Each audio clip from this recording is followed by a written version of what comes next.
हामी दोस्रो अध्यायलाई पूरा गरेर तेस्रो अध्याय यानी कर्मयोगमा लागेको छौँ। र यो कर्मयोग किनभने यो कलिकालमा, यो कलियुगमा अन्य साधन भन्दा यो साधन धेरै अनुकूल छ। भगवत गीताका यस्ता सुन्दर सुन्दर प्रसङ्गहरू छन्।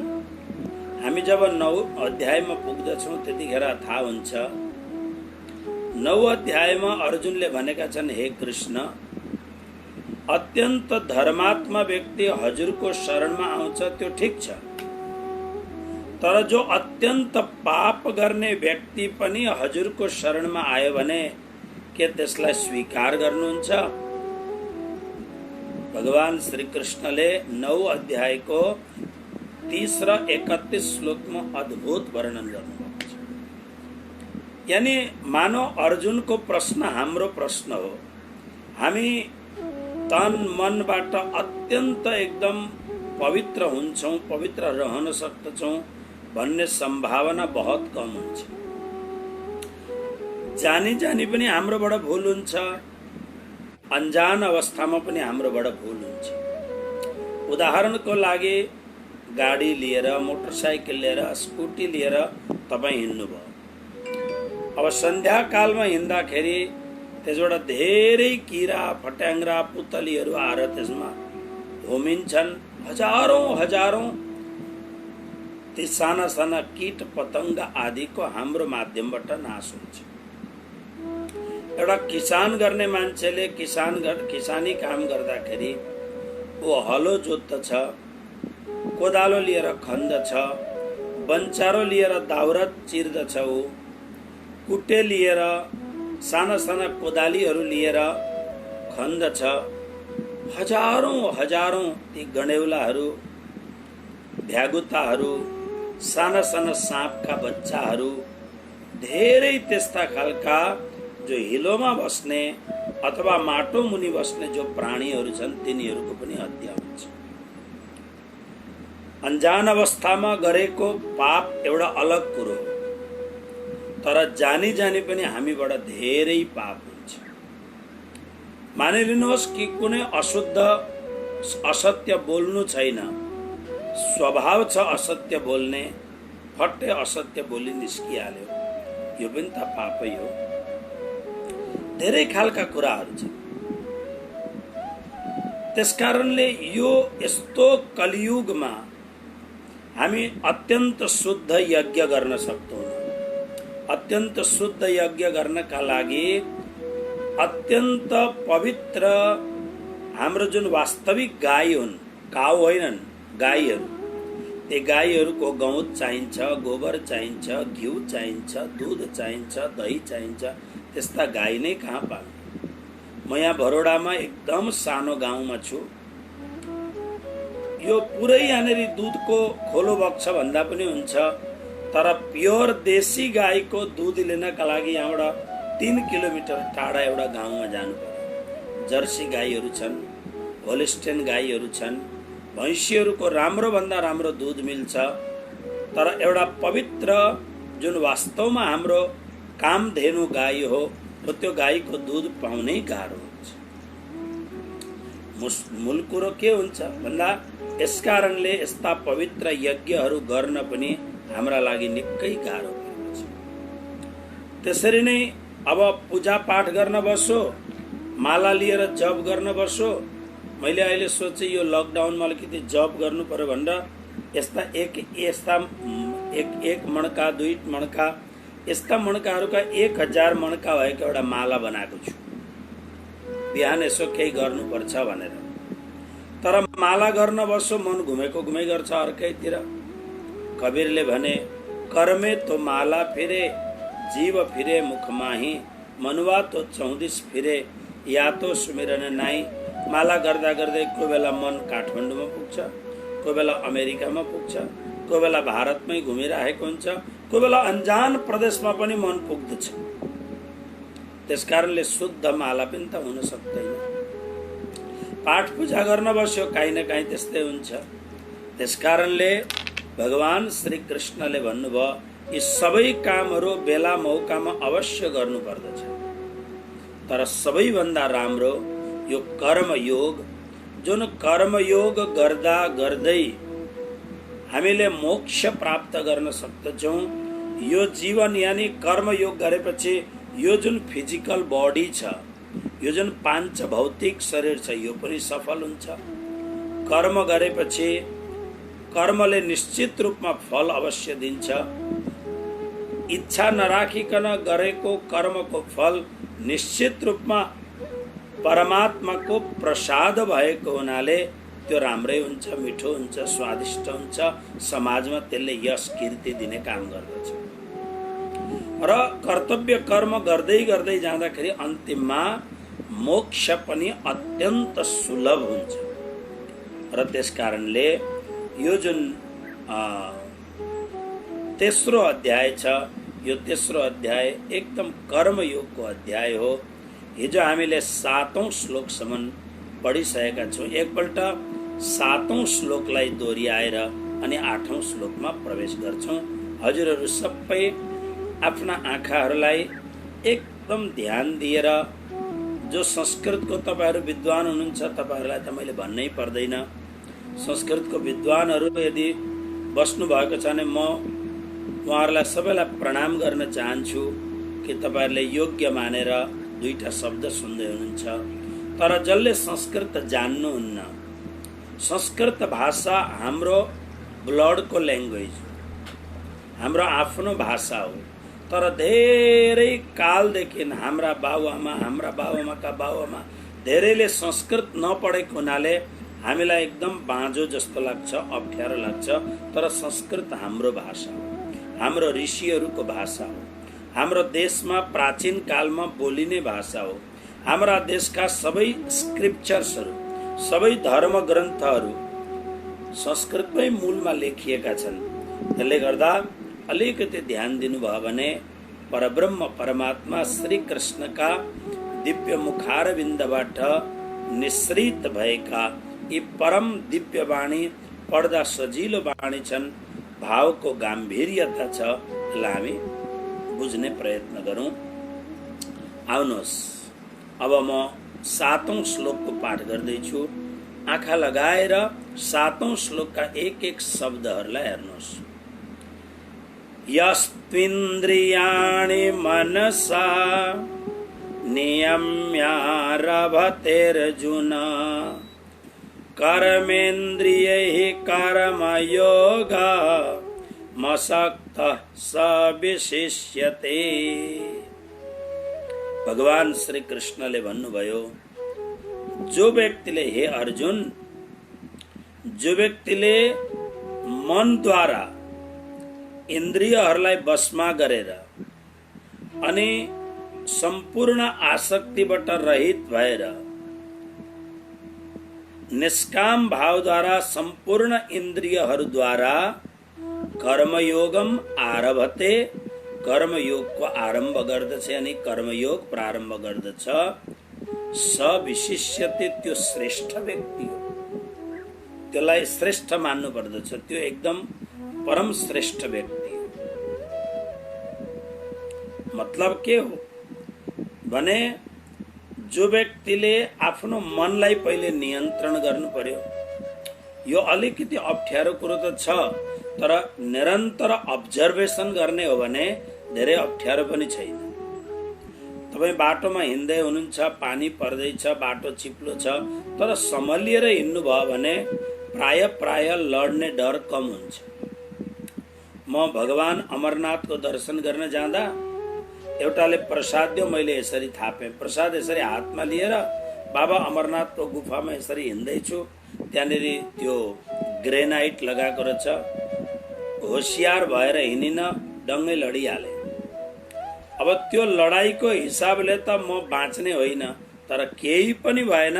मलाई यस्तो लाग्यो कि बाबा अमरनाथ यानी साक्षात भगवान आदि शिव शङ्करले हात थाप्नु भयो जस्तो अनुभव भयो। तर राम्ररी विचार गरेर जीवनको पथमा अगाडि बढ्ने हो भने चिप्लिने डर कम हुन्छ, भासिने डर कम हुन्छ, लड्ने डर कम हुन्छ, हामी आरामले हिँड्न सक्दछौँ। हाम्रो जीवनमा पनि, जीवनको यात्रामा पनि भगवानले यति उपकार गर्नुभएको छ हामीलाई। पहिलो नम्बर त कति राम्रो जीवन दिनुभएको छ। आफ्नो जीवनलाई, आफ्नो मनुष्य शरीरलाई एकपल्ट ऐनामा हेर्नुहोस् त, राम्ररी लाइफ साइज ऐनामा कति राम्रो अनुहार दिनुभएको छ। धेरैवटा मान्छेहरूको हाम्रो शरीर पनि राम्रो हुँदैन, तर प्रभुले शरीर राम्रो दिनुभएको छ। तर शरीर राम्रो दिनुभएको छ भन्न खालि मान्छेहरूलाई खुसी बनाउनका लागि होइन। वृन्दावनका गोपिनीहरू, सखीहरू श्रृंगार गर्दछन्, राम्रो कपडा लाउँदछन्, खूब राम्ररी श्रृंगार गर्दछन्। अब 5000 वर्ष अगाडि श्रृंगारका जे साधनहरू मिल्दथे त्यो अनुसारले अब अहिलेको जमाना अलग्गै छ। अनि अब तर उनीहरूलाई सोध्ने हो भने तिमीहरू के का लागि श्रृंगार गर्छौ भन्दा उनीहरूको एउटै मात्रै भाव छ, मलाई कृष्णलाई राजी गर्नु छ, मेरो कृष्णलाई खुसी बनाउनु छ। त्यसकारणले कृष्ण प्रणामी सम्प्रदायमा कृष्णको एउटा अत्यन्त प्राइभेट नाम छ श्री राजजी। जस्तो हामी नेपालीमा अत्यन्त माया गरेर सानो बाबालाई मेरो राजा भन्नुहुन्छ नि, यो राज शब्द अत्यन्त प्यारो शब्द। हुन त यसका व्याख्या धेरै छन्।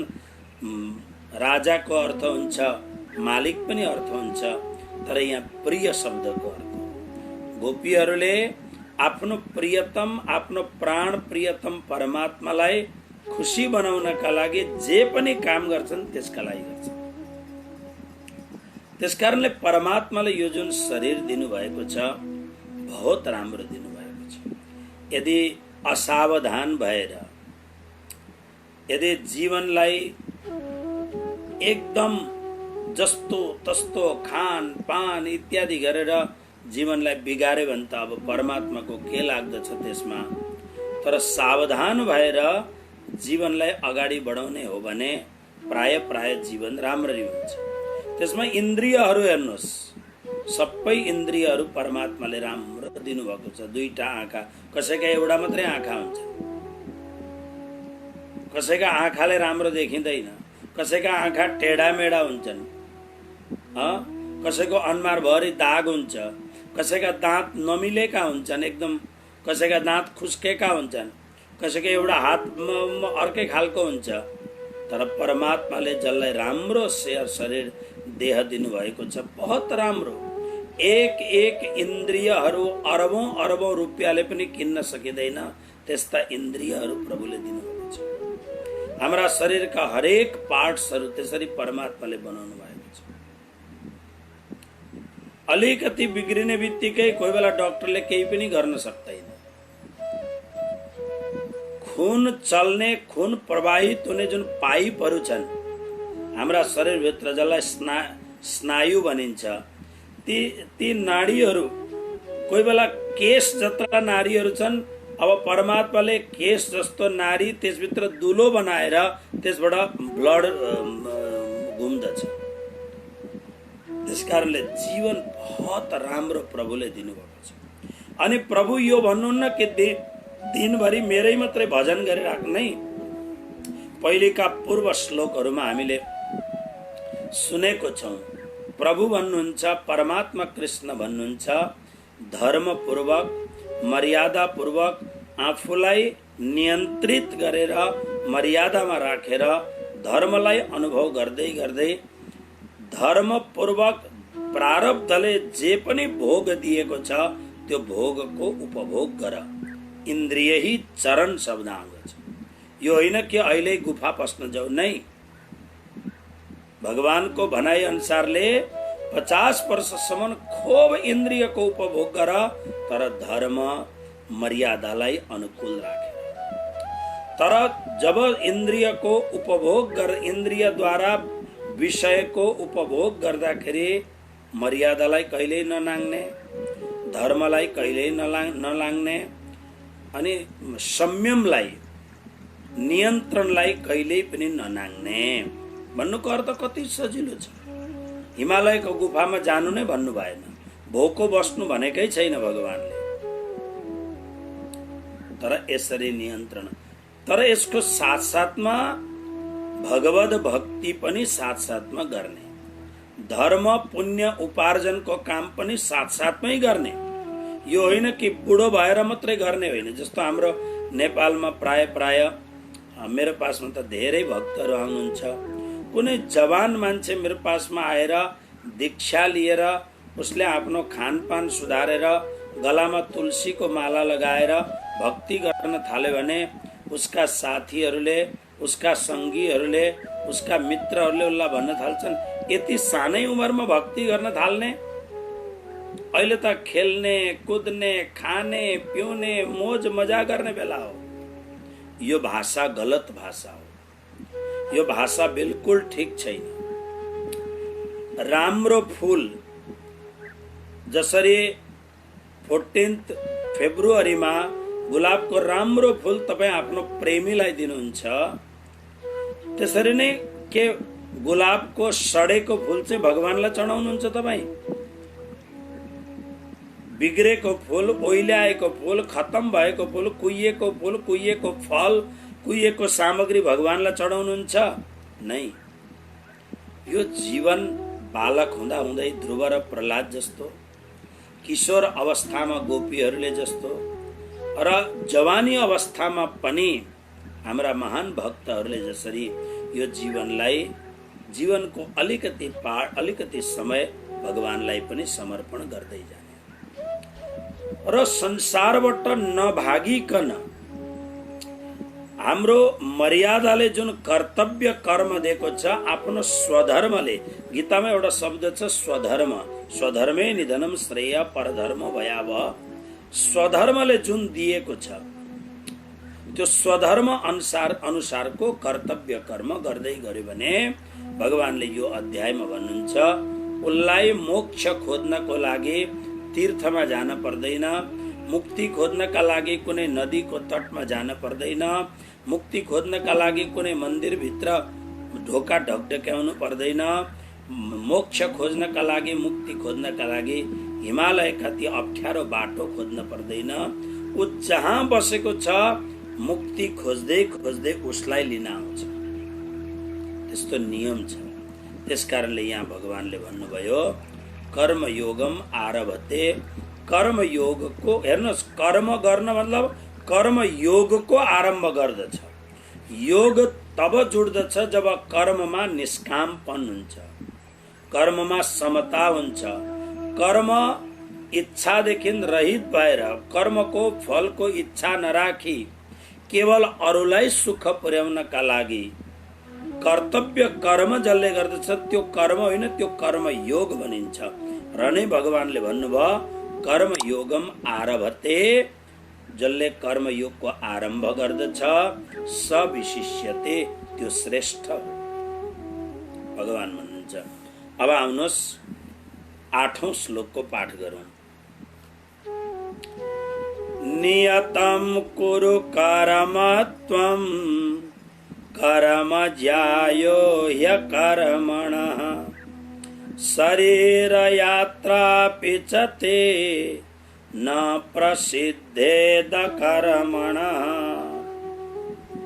पहली पदच्छेद गरौँ। नियतं कुरु कर्म त्वं कर्म ज्यायः हि अकर्मणः शरीर यात्रा अपि च ते न प्रसिद्धेत अकर्मणः। अब किन कर्म गर्न जरुरी छ भन्दा यो श्लोकमा भगवान भन्नुहुन्छ नियतम कुरु कर्म त्वम। त्वम भनेको तिमी, सर्वनाम हो यो। त्वम भनेको तिमी, प्रोनाउन भनिन्छ नि इङ्ग्लिसमा, सर्वनाम। हे अर्जुन, तिमी नियतम कर्म कुरु, नियत कर्म गर। यो नियत शब्द बडा गजबको नियत छ नि। हामी लौकिक भाषामा पनि यो मान्छेको नियत धेरै राम्रो देखिँदैन है, हैन? नियत राम्रो देखिँदैन है।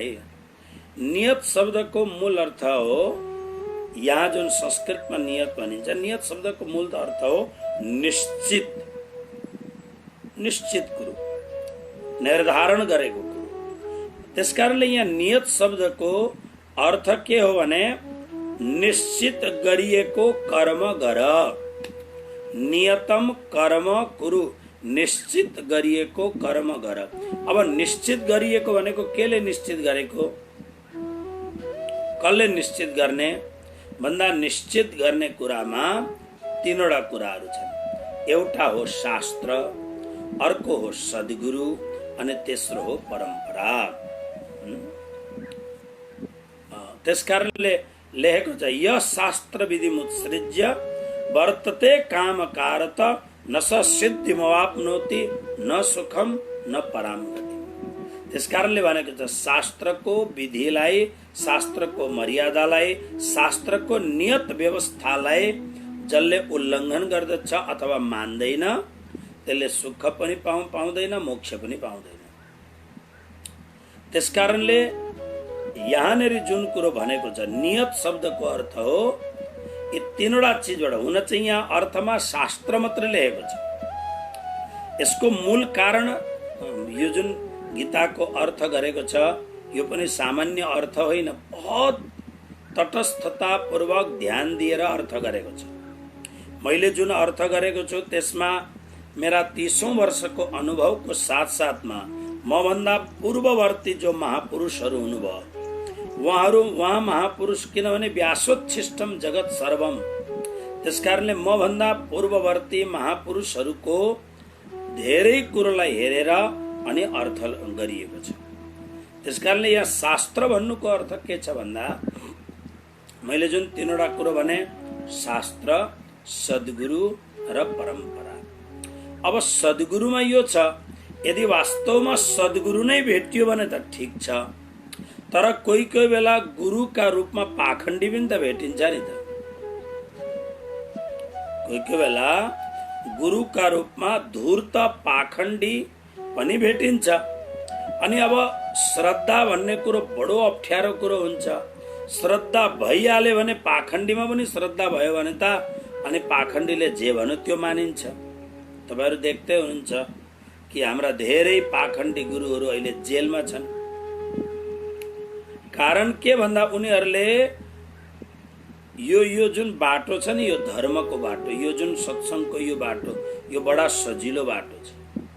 धेरै प्रचारकहरू जो गृहस्थ प्रचारक, साधु प्रचारकहरूसँग जब बसिन्छ, बस्दाखेरि अब अहिलेको प्रचारकहरूमा म अलिकति सिनियर, मभन्दा सिनियरहरू पनि हुनुहुन्छ। अनि अलिकति सिनियर भएको हुनाले कोही कोही बेला म हामीभन्दा अब उनीहरूलाई जुनियर भन्दा दुःख हुन्छ, उनी जुनियर हुनै चाहँदैनन्।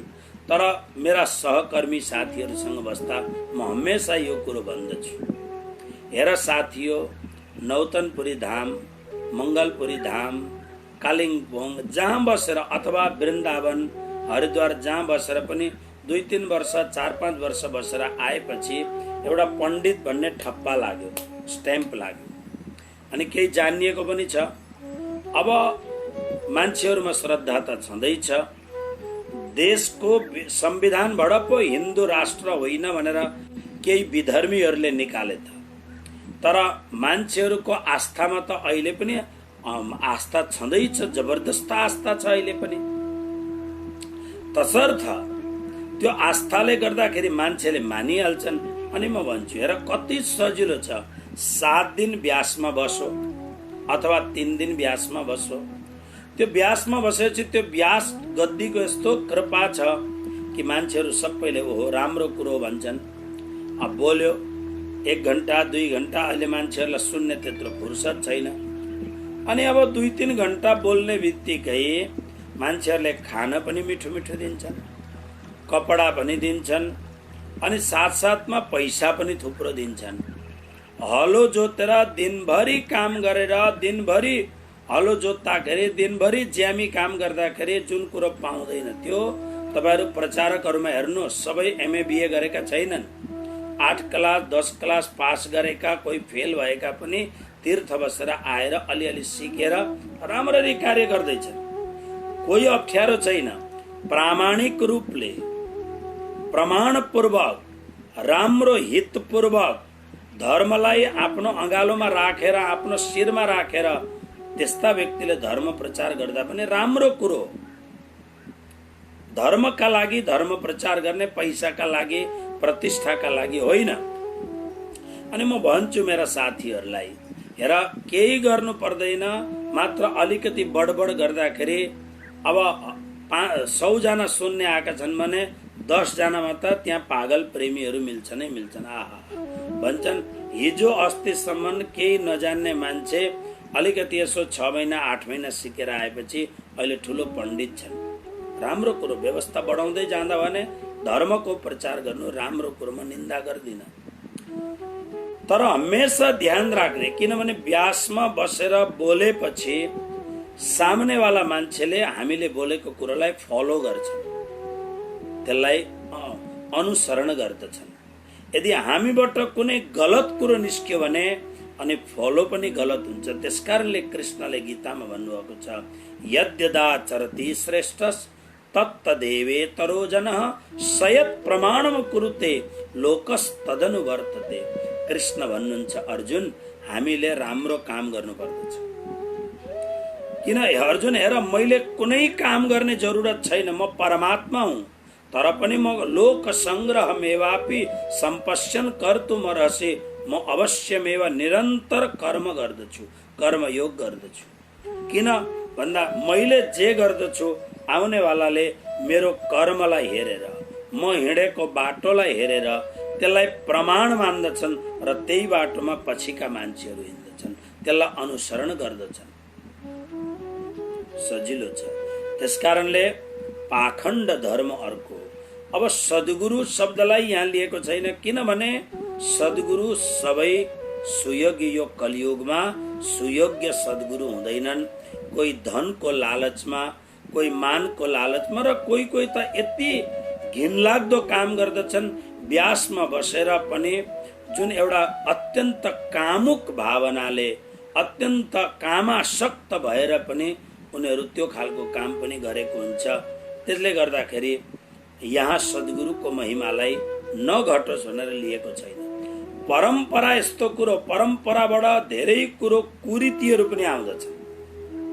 परम्परामा सबै राम्रो पनि कुरोहरू धेरै छ, तर परम्परामा कुरीतिहरू पनि धेरै छन्। जस्तो यो के अरे पशु बलिहरू दिने कुराहरू, पशुहरूलाई काटेर बलि दिने कुराहरू, यी सब अत्यन्त घोर पाप कर्महरू हुन्, जो कुरीतिको रूपमा धर्ममा आएर मिलेको छ। त्यसकारणले यहाँ अर्थ श्री कृष्ण अर्जुनलाई भन्नुहुन्छ, फेरि 8औं श्लोकलाई हेर्नुहोस्, नियतम कुरु कर्म त्वम, त्वमलाई पक्रिनुहोस्, त्वम भनेको तिमी। हे अर्जुन, तिमीले कर्म कुरु, कर्म गर। कस्तो कर्म गर? नियतम, निश्चित गरिएको कर्म गर। केले निश्चित गरिएको? शास्त्रले निश्चित गरिएको कर्म गर। अब शास्त्रले निश्चितमा पनि अहिले कलियुगको लागि सबैभन्दा ठुलो शास्त्र हो गीता।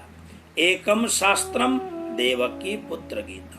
के वेद शास्त्र होइन भन्दा वेद त साक्षात भगवानको स्वरूप हो, तर वेदमा धेरै कुराहरू अल्मल्याउने कुराहरू छ। त्यसकारणले मैले दोस्रो अध्यायमा हजुरहरूलाई भन्दाखेरि भने कृष्णले स्वयं भन्नुभएको छ, निस्त्रय त्रैगुण्य विषया वेदा निस्त्रैगुण्यो भवार्थ। वेदमा धेरै शङ्का लाग्ने कुराहरू पनि छन्, किनभने कलियुग सत्ययुगमा वर्णन गरेका कुराहरू जो आजको युगमा योग्य छैनन्। अनि अब त्यसलाई अर्थ गर्दाखेरि पनि जो स्वार्थी मान्छे छ त्यसले त त्यस्तै खालको अर्थ गरिदिन्छ। पुराणहरूमा पनि कथाहरू धेरै छन्, अनि ती कथाहरूले पनि कहीँ शङ्का उपशङ्काहरू निकाल्न सक्दछन्। तसर्थ अब धेरै कुरो नगरेर एउटै कुरो गरौँ, यो कलियुगमा भगवत गीता जस्तो शास्त्र दुनियाँमा केही छैन। भगवत गीताको 17 अध्याय पढ्नु होला, त्यहाँ 3 प्रकारका तामसी, राजसी र स्वातसी, सात्विक, तामस र राजस व्यक्तिहरूको श्रद्धा कस्तो हुन्छ, खाना भोजन कस्तो हुन्छ, भक्ति कस्तो हुन्छ, यज्ञ कस्तो हुन्छ, जाप कस्तो हुन्छ, तप कस्तो हुन्छ, सबै भन्नुभएको छ। अनि त्यो तामसीमा भोजनको वर्णन पर्दै जानुहोस्, यातयामम गतरसम इत्यादि, आयु सत्व बलारोग्य सुख प्रीति विवर्धना रस्या स्निग्धा इत्यादि श्लोकहरू छन्। पढेर यसो अनुभव गर्नुहोस्, म कुन खालको खाना खाँदैछु। म तामसी खाना खाँदैछु भने म तामसी व्यक्ति हुँ। तामसी व्यक्ति मतलब जसको भित्र 100मा 90% राक्षसीपन छ, 10% देवत्व छ। त्यसलाई कलियुगमा त्यो हेर्दाखेरि मान्छे भने त्यो 90% राक्षस हो। अब राजसी गुण छ भने 50% राक्षस जस्तो हो, 50% देवत्व जस्तो हो। त्यसले गर्दा आफूले आफैले ऐना हेर्ने। त्यसकारणले अहिले यो कलिकालमा हुन त अब एउटा साम्प्रदायिक कुराहरू हेर्दाखेरि, जस्तो अब हामी कृष्ण प्रणामी धर्मको चस्मा लगाएर हेऱ्यौँ भने तारतम बाणी नै हाम्रो लागि सर्वोपरि ग्रन्थ छ। त्यसरी नै कबीर सम्प्रदायमा हेऱ्यो भने बीजक सर्वोपरि ग्रन्थ छ। त्यसरी नै वैष्णव मतमा गयो भने उनीहरूको सर्वोपरि ग्रन्थ छ। तर होल एन्ड सोल एउटा सबैले, प्रणामीले पनि, वैष्णवले पनि, सनातनीले पनि, शाक्तले पनि, साई बाबालाई मान्नेले पनि, अरू त कुरो परिजाओस्, क्रिस्चियन सबैले पनि आज मान्नुपर्ने एउटै मात्र सर्वोत्तम, जो सर्वस्वीकार्य ग्रन्थ छ, सर्वकालमा स्वीकार्य ग्रन्थ छ। कुनै पनि कालखण्डमा जो ग्रन्थ अस्वीकार्य हुँदैन, त्यो ग्रन्थ हो मेरा भगवान परमात्मा श्री कृष्णको परम दिव्य वाणी श्रीमद् भगवत गीता। त्यसकारणले नियतम भनेको शास्त्रले निश्चित गरेको। कुन शास्त्रले? श्रीमद् भगवत गीता शास्त्रले निश्चित गरेको कर्म, जुन कर्मयोग हो, कर्तव्य कर्म हो, कुरु हे अर्जुन तिमी त्यो कर्म गर। कर्म अब हेर्नुहोस्, ज्याय हि अकर्मण, ज्याय हि अकर्मण। हि भनेको किनकि, हि शब्दको अर्थ कहीँ हुन्छ निश्चयले नै। यहाँ अर्थ लगाउँ हामी, हि माने किनकि। पहिलो प्रसङ्ग हेर्नुहोस्, अर्जुन तिमीले शास्त्रबाट निश्चित गरिएको सत्कर्म गर। किनकि, हि माने किनकि, अकर्मण कर्म नगर्नु भन्दा कर्म ज्याय, कर्म गर्नु चाहिँ राम्रो हो। अनि माथिका लाइनमा दुईपल्ट कर्म शब्द छ। नियतम कुरु कर्म त्वम, तिमी शास्त्रले निश्चित गरेको कर्म गर। कर्म अकर्मण कर्म ज्याय। अकर्मण भनेको कर्म नगर्नु भन्दा कर्म भनेको कर्म गर्नु, ज्याय माने श्रेष्ठ छ। हेर्नुहोस्, तपाईँले यो ज्याय शब्द पढ्नुभयो नि, गीताको यो तेस्रो अध्यायको पहिलो श्लोक हेर्नुहोस् त, ज्यायसी चेत कर्मणस्ते। ज्यायसी माने श्रेष्ठ छ। यो ज्याय शब्द श्रेष्ठका लागि बनिएको शब्द। अब कर्म गर। किन? ज्याय श्रेष्ठ छ। शरीर यात्रा अपि च। अब च माने तथा, किनकि शरीर यात्रा ते न प्रसिद्धेत अकर्मण। अकर्मण भनेको कर्म नगर्नाले त, ते भनेको तिम्रो शरीर यात्रा अपि, शरीर यात्रा पनि न प्रसिद्धेत माने अगाडि बढ्दैन, अथवा शरीर यात्राको निर्वाह पनि सिद्ध हुँदैन। शरीर यात्रा भनेको हाम्रो शरीरलाई, चलो धर्मको कुरो अलिक पछि छोडिदिनुहोस्, परमधामको कुरो अलिक पछि छोडिदिनुहोस्, कृष्णको कुरो अलिक पछि छोडिदिनुहोस्, तर यो जुन शरीर छ, यो जुन यत्रो फिजिकल बडी छ, यसमा चाहिने कति कुरो चाहिन्छ। अब बिहान नास्ता गर्न बस्यो, जसलाई चिया खाने आदत छ उसलाई चिया चाहिन्छ हैन, कफी चाहियो कसैलाई, दूध चाहियो कसैलाई हैन। अब भोजन पनि मात्र भात मात्रै खाँदा पनि त हुँदैन नि। हाम्रो आश्रम कालिम्पोङ सिलिगुडी आश्रममा हामी साना साना हुँदा गुरुजी कोही कोही बेला बडा राम्रो राम्रो खेल गर्नुहुन्थ्यो। गुरुजी भन्नुहुन्थ्यो यसो गर, पहिले भात मात्रै एक्लै खाऊ भन्नुहुन्थ्यो, अनि भात पुकुल पुकुल खायो, अब दाल पियो त्यसमाथि भन्नुहुन्थ्यो, अनि दाल पनि पियो त्यसमाथि, अब सब्जी एक्लै खाऊ भन्दा सब्जी पनि खुवाउनुहुन्थ्यो। किन त्यसो गर्नुभयो होला भनेको त त्यो साधना रहेछ। अब केटाकेटी मान्छे आश्रममा धेरै पैसा थिएन त्यतिखेर, अनि अलिकति भोजन अलिकति मिलाएर खानुपर्छ, अनि धेरैपल्ट खान पाइँदैन थियो। त्यसले गर्दा एकपल्ट त्यो सबै कुरो मिलाएर खाँदा त थुप्रो खाइँदो रहेछ। अनि त्यो थुप्रो खाँदाखेरि पेट पनि बढ्ने, मलका लागि मात्रै हुने काम गर्ने, शरीरमा लाग्ने त हुँदैन रहेछ। ठिक्क खाँदा मात्रै शरीरमा लाग्दो रहेछ। कति विज्ञानी हुनुहुन्थ्यो हाम्रो गुरुजी। फेरि जाडो महिना आएपछि, जाडो महिना होइन, चैत महिनाको आसपास आएपछि निमपत्ती मगाउनुहुन्थ्यो सिलगढी आएको बेला, अनि कुटाएर राख्नुहुन्थ्यो, अनि बिहान गुड पनि राख्नुहुन्थ्यो, निमपत्ती पनि राख्नुहुन्थ्यो। पहिले हातमा निमपत्ती दिनुहुन्थ्यो, निमपत्ती स्वाट्ट खायो, अनि त्यसको पछाडि गुडको डल्ला दिनुहुन्थ्यो, गुडको डल्ला। अब जाडो महिनामा गुड खाएपछि शरीर तगडा हुन्छ एकदम, होइन? अब निमपत्ती खाएपछि रक्त शुद्ध हुन्छ। त्यस कारणले हामी डक्टरका पासमा बहुत कम्ती जानु पर्दथ्यो। कति वैज्ञानिक गुरुजी। अनि बिहान बिहानै गुरुजीको चरणमा पुग्दाखेरि 5 पल्ट प्रणाम गर दण्डवत भनेर धमाधम सुत्तै उठ्दै 5 पल्ट दण्डवत प्रणाम गराउनुहुन्थ्यो। के गराएको भनेको त्यो त फिजिकल बडी ठिक गराउनु भएको रहेछ गुरुजीले। अनि जीवनमा त्यो बिहान गुरुजी जुन हामीलाई उपदेश दिनुहुन्थ्यो, ठोस रूपले भरिभरिकन दिमागमा, आत्मामा, मनमा, प्राणमा ठोकिकन त्यो धर्म घुसाउनुहुन्थ्यो, जुन आज झल्यास बिउजिँदाखेरि आश्चर्य लाग्दछ। कति वैज्ञानिक हुनुहुन्थ्यो हाम्रो गुरुजी श्री 108 मङ्गलदासजी महाराज, जसको पूजा काठमाडौँको राधाकृष्ण सेवा संस्थामा गद्दी राखेर बिहान बेलुका जसको गुरुदेवको आसनमा आरती हुन्छ, मेरो गुरुदेव हो। त्यसले गर्दा यो बडा गजबको कुरो। शरीर यात्रा, यो शरीरको यात्रा, यसमा कति प्रकारका मिनरल्सहरू चाहिन्छ।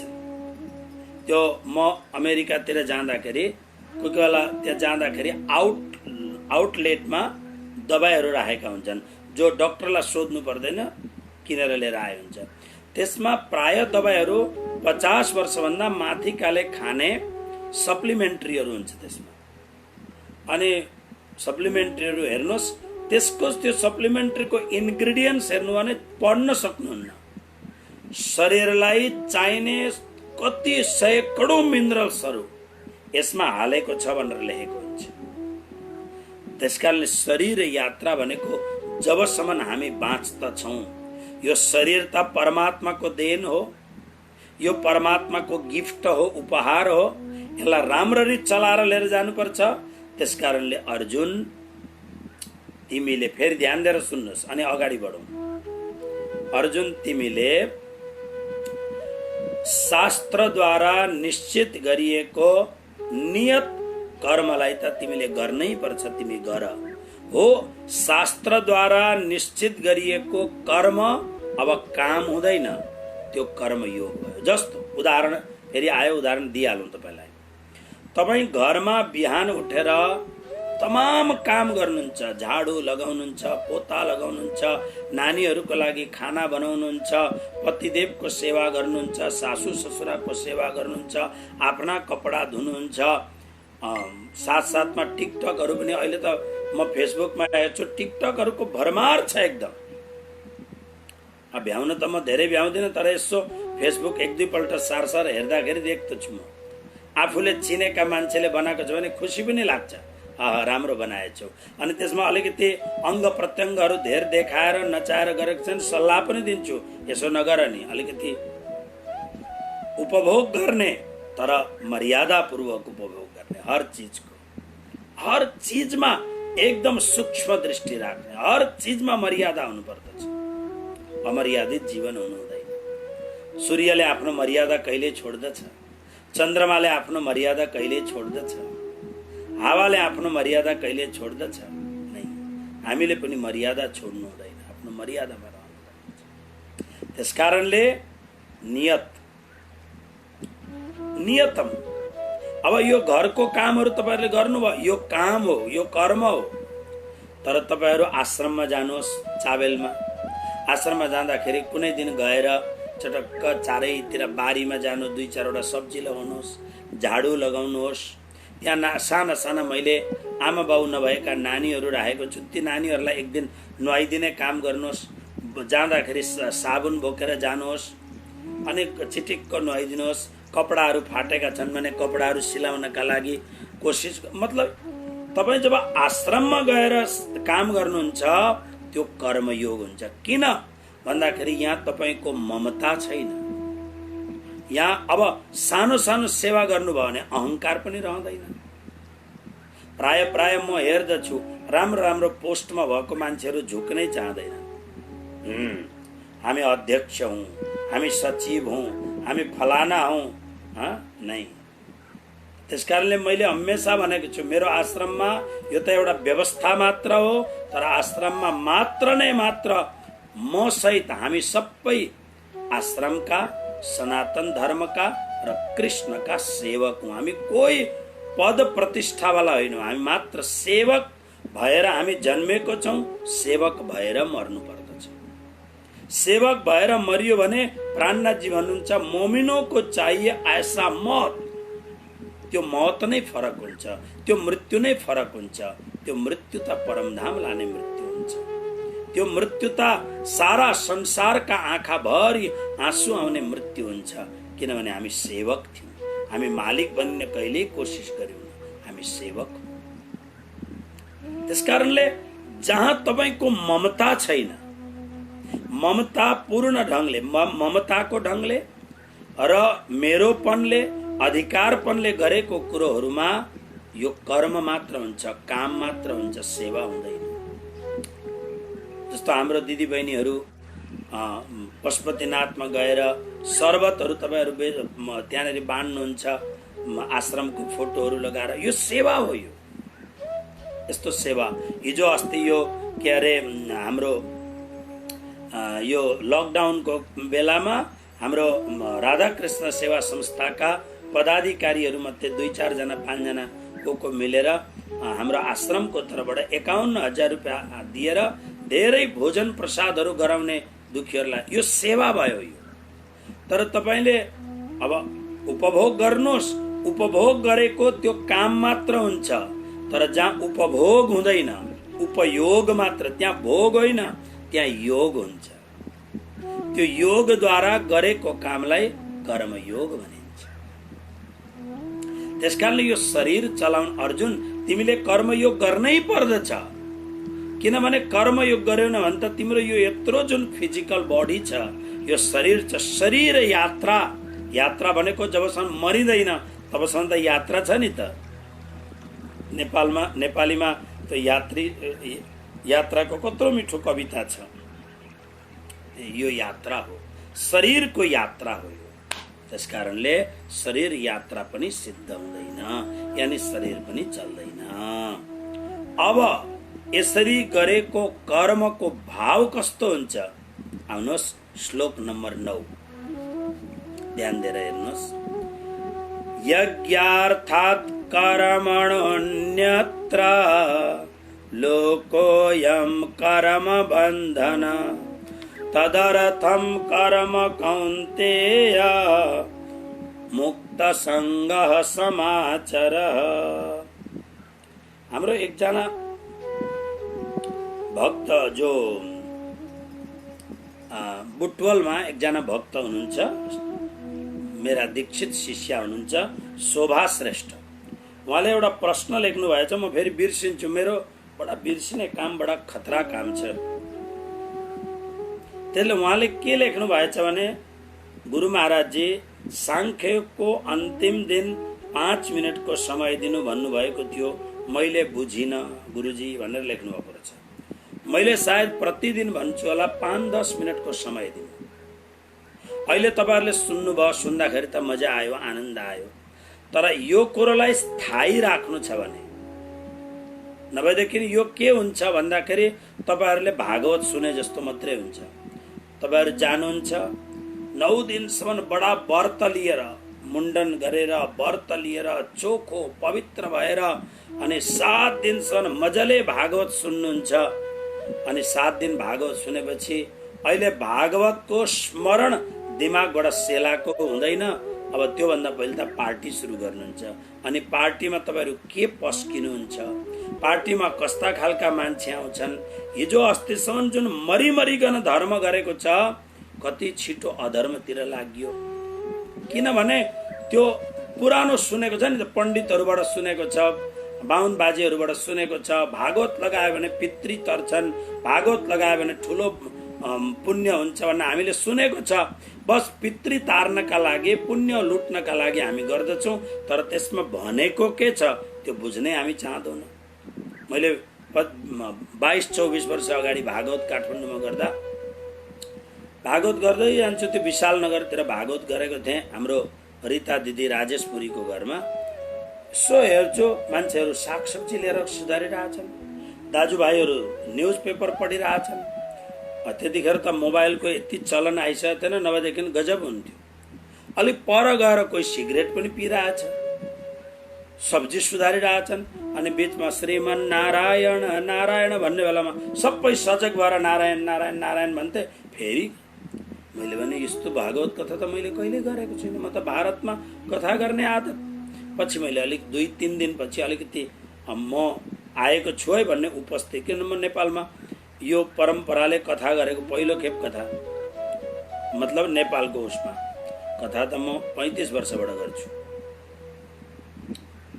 त्यसकारणले सम्झाएँ सबैलाई यो ढङ्गले कथा नसुन, करायो करायो दक्षिणा हरायो हुन्छ। अनि पछि मान्छेहरूलाई लाग्यो कि ओहो कथामा त बडा रस आउँदो रहेछ। अनि कथामा मान्छे रुन पनि थाले, हाँस्न पनि थाले, नाच्न पनि थाले। पहिले त मान्छे रुँदैन, त्यो कहाँबाट रुन्, सुनेकै छैन। बस कानले यहाँबाट आवाज ठोकिन्छ, फेरि निस्किहाल्छ आवाज। त्यस्तो खालको हाम्रो पुराण सुन्ने बानी हुन्छ।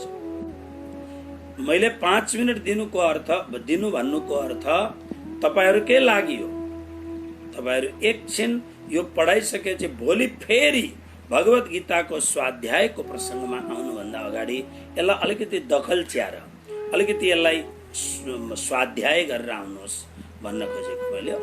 अर्को त मलाई याद छैन प्रसङ्ग के को लागि भने, शोभाजी मूल कुरो यसको लागि हो। ओके, यज्ञार्थात् म हजुरहरूलाई फेरि निवेदन गर्दछु, जसलाई पनि यदि सोध्नु छ भने फेसबुकको कमेन्टमा म एकपल्ट सर हेर्छु कसले कमेन्ट गरेछन् भनेर हेर्न चाहिँ हेर्छु। अनि त्यसमा कुनै खास रहेछ भने यसो हेर्छु। तर तपाईँहरूलाई यदि सोध्नु छ, जिज्ञासा छ भने चाहिँ मेसेन्जरमा लेख्नुहोस्। मेसेन्जर चाहिँ म डेली प्राय मेसेन्जर र व्हाट्सएपबाट म दिन दुनियाँहरूसँग बातचित गर्दछु, कुरा गर्दछु। त्यसलाई गर्दाखेरि मेसेन्जरमा चाहिँ आफ्नो प्रश्नहरू लेखेर पठाउनुहोस्। तर तिनै प्रश्नहरू जो मलाई आउँदछ, म त बहुत सानो मान्छे, शरीरबाट पनि देख्नुभएकै छ तपाईँहरूले। धेरै अप्ठ्यारा प्रश्न नगर्नु होला। कृष्ण कन्हैया लाल की जय। अब हेर्नुहोस्, यज्ञार्थात् कर्मणोऽन्यत्र लोकोऽयं कर्म बन्धन तदर्थं कर्म कौन्तेय मुक्तसङ्गः समाचर। यज्ञार्थात् कर्मणः अन्यत्र लोकः अयं कर्म बन्धनः तदर्थं कर्म कौन्तेय मुक्तसङ्गः समाचर। बडो सुन्दर श्लोक छ, ध्यान दिएर यो श्लोकलाई अनुभव गर्ने कोसिस गर्नुहोला। बडो मिठो श्लोक छ। भगवान श्री कृष्ण भन्नुहुन्छ, यज्ञार्थात् कर्मणोऽन्यत्र।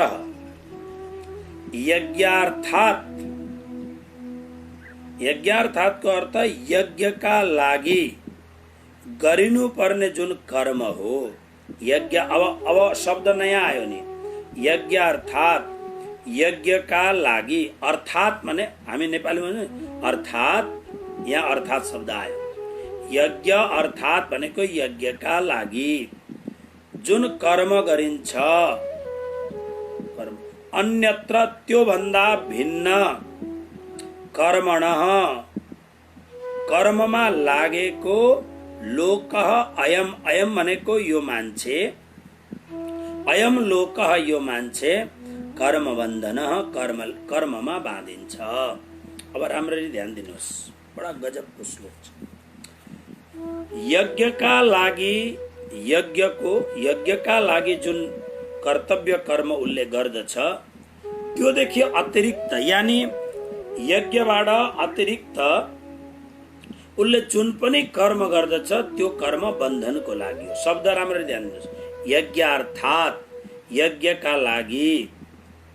यज्ञका लागि गर्नुपर्ने कर्म भन्दा अन्यत्र भनेको अरू कर्मणः कर्म चाहिँ अयम लोकः यो मान्छेका लागि, लोक भनेको संसार, मान्छेका लागि कर्म बन्धन बाँधिने काम हुन्छ, कर्मको बन्धनमा उ बाँधिन्छ। तदर्थम कर्म कौन्तेय, कौन्तेय भनेको हे अर्जुन, कौन्तेय कुन्ती पुत्र अर्जुन, तदर्थम कर्म कुरु, त्यसकारणले कर्म समाचार भनेको कर्म गर। कस्तो कर्म गर भन्दा अब हेर्नुहोस्, मुक्त संग आसक्ति रहित भएर, तदर्थम, तदर्थमको अर्थ के हो? तत् भनेको पुरानो कुरो बताउँदैछ, तत् भनेको यज्ञको लागि, तदर्थम यज्ञार्थम यज्ञका लागि कर्म समाचार कर्म गर। कसरी कर्म गर भन्दा मुक्त संग आसक्ति रहित भएर। अब हेर्नुहोस्, यहाँ जुन यज्ञ भनेको छ नि, यो यज्ञ चाहिँ हामीले जुन त्यो हवन गर्दाखेरि स्वाहा इदम इन्द्राय इदम न मम स्वाहा गर्छौँ नि हामी, हो त्यो त्यसका लागि मात्र भनेको होइन। यो यज्ञ शब्दमा यज्ञ पनि आउँदछ, हामी जो दान दिन्छौँ त्यो पनि आउँदछ, हामी जो तपस्या गर्दछौँ त्यो पनि आउँदछ, होम आदि गर्दछौँ त्यो पनि आउँदछ, बेला मौकामा तीर्थयात्रा गर्न जान्छौँ त्यो पनि आउँदछ, व्रत गरिन्छ त्यो पनि यज्ञ नै हो, शास्त्रको अध्ययन, हामी वेदाध्ययन शास्त्र अध्ययन आदि गर्दछौँ त्यो पनि यज्ञ नै हो। यी सम्पूर्ण क्रियाहरू यी व्यावहारिक हुन् अथवा पारमार्थिक हुन्, ती यज्ञका लागि यी सबैलाई यज्ञ भनिन्छ। कर्तव्य कर्म मानेर मेरो यो कर्तव्य हो, यो यहाँ यज्ञ शब्द बडा विशाल शब्द छ। मैले हिजो भनिरहेको थिएँ नि, एउटा नयाँ प्रसङ्ग आउँदैछ भनेर। यहाँ भगवान श्री कृष्णले कर्म योगलाई यज्ञ भन्नुभएको छ। यानी मैले हिजो अस्ति कहिले पनि भनिरहेको थिएँ, एउटा आर्मी, एउटा देश रक्षाको लागि, अहिले नेपालमा देश रक्षाको बडो ठुलो एउटा प्रसङ्ग निस्किरहेको छ कि भारतले नेपालको केही सीमा मिचेको छ भन्ने कुरो यहाँ बडा सुन्दर यो प्रसङ्ग आइरहेको छ। त्यसकारणले भारतले यदि सीमा मिचेकै हो भने यो राम्ररी बुझेर, राम्ररी जानेर, कसरी मिच्यो भारतले सीमा, यसलाई राम्रो जानेर, यदि हाम्रो देशको सीमा भारतले मिचेको छ भने प्राण अर्पण गरेर पनि देशको सीमाको रक्षा अवश्य प्रत्येक नेपाली नागरिकले गर्नुपर्दछ। हाम्रो एकमात्र परम कर्तव्य हो। तर के हुन्छ, मैले एक दुईवटा फेसबुकमा यी शब्दहरूका लागि मैले तल कमेन्ट लेखेको छु। म कमेन्ट हिजो आज कम्ती लेख्न थालेको छु, छोड्नै खोजिरहेको छु। कोही बेला कमेन्ट लेख्दा म फसिन्छु, सहन हुँदैन, केही न केही लेखिदिइहाल्छु अनि बडा अप्ठ्यारो हुन्छ। तर मैले त्यसमा कमेन्टमा लेखेको छु, मैले अहिले एउटा कुरो के देखेको छ भने म बडा गिल्टी अनुभव गरेर म भन्दैछु, हजुरहरूले अन्यथा नलिनु होला। हाम्रो नेपालमा के भयो भने पण्डिताई काम धेर भयो तर सुरवीरताको काम कम भयो। पुरानो जमानामा खुकुरी लिएर देश रक्षाको लागि, धर्म रक्षाको लागि, तपाईँ आफै विचार गर्नुहोस्, 90% हिन्दू समाज भएको देशलाई सनातन धर्मको एकमात्र परम हिन्दू राष्ट्रलाई 2-4वटा पैसाबाट किनिएका विधर्मीहरूले हाम्रो धर्मलाई रातोरात कसरी नष्ट गर्न सके। भोलिपल्ट 90% हिन्दूहरू खुकुरी लिएर किन निस्किएन कति मान्छे छन् जो सनातन धर्मको विरोधमा उभिने मान्छे कतिजना छन्? 2, 4, 5, 7 लाख मान्छे भेला हुँदाखेरि 207 वर्षको राजतन्त्र फ्याँक्न सके भने 90% हिन्दू समाज भएको ठाउँमा एउटा खुकुरी लिएर हिँड्नु भने त एउटा मान्छेलाई एउटा पनि अचार हुँदैन। ती खुकुरी कहाँ गए? अहिले तपाईहरु भन्नुहुन्छ खुकुरीमा ताकत छ, कहाँ गए खुकुरी? हाम्रो सनातन धर्ममा आज विधर्मीहरूले, म्लेच्छहरूले राज गरिरहेका छन्। कारण के हो भन्दा यसमा अर्काको भूल छैन, हाम्रो भूल छ। म जस्ता साधु सन्त पण्डित पुरोहित खाली कथा गरेर पैसा कमाउनमा लागिरहेछौं। अरु जो भक्तहरू छन् उनीहरू खाली बोल्नमा, पत्रकार हुन् चाहे जो हुन्, बोल्नमा लागेका छन्, तर देश बचाउनका लागि जाने मान्छे बहुत कम्ती छ। यदि वास्तवमा संख्याको दृष्टिकोणलाई र संख्यात्मक दृष्टिले त्यो आफ्नो महत्व सम्झ्यो भने सनातन हिन्दू धर्म भोलि फर्केर आउन सक्छ। तर हुन बहुत गाह्रो छ। किन? हाम्रा मान्छेहरू अहिले काम कम गर्दछन्, कुरो धेरै गर्दछन्। काम बहुत कम्ती, बिल्कुल गर्दैन। कमरा भित्र बसेर फेसबुकमा राम्रो फेसबुकमा हाम्रो भारतले यस्तो गर्यो, मोदीको पुतला जलाउनु पर्छ, फलानो गर्नुपर्छ, यस्तो गर्नुपर्छ भनेर आफ्नो कमरा भित्र बसेर हामी जरुर गर्दछौं। तर जुन ठाउँमा अहिले यदि भएको छ भने भोलि सामान बाँधेर 15 दिन महिना दिनको लागि खाना बाँधेर चाहिँ अनि त्यो ठाउँमा पुगेर मान्छे लाग्यो भने कसैले रोक्न सक्दछ। त्यसकारणले संख्याको शक्ति बहुत ठुलो हुन्छ, तर आफ्नो शक्तिलाई चिन्नुपर्छ, जान्नु पर्दछ। हेर्नुहोस्, यज्ञको एउटा अर्थ हो कर्तव्य कर्म। मैले भन्दै थिएँ एउटा सीमा रक्षक, यानी जसलाई हामी अहिले सेना भन्दछौँ, आर्मी भन्दछौँ, त्यो सेना रक्षक, त्यो सेना जो हो, त्यो सीमा रक्षक जो हो, देश रक्षक, त्यसले घरमा आगो बालेर हवन गर्न पर्दैन। ऊ बन्दुक लिएर देशको सीमाको प्रामाणिक रूपले निष्ठापूर्वक देशको रक्षा गर्नुभयो भने त्यो आगोमा होम गरेको भन्दा ठुलो यज्ञ उनले गर्दैछ। कुर्सीमा पुगेका नेताहरूले एक पैसा नखाइकन एक पैसा देशको हितको लागि यदि उनीहरूले काम गरेर आफ्नो जीवनको, आफ्नो 24 घण्टाको कमसे कम पनि 12 देखि 14 घण्टा देशका लागि आफ्नो बुद्धि, आफ्नो बल, आफ्नो ताकतले देशको लागि काम गरे भने त्यो नेताहरूले देशका लागि उनीहरूले यज्ञ गरे।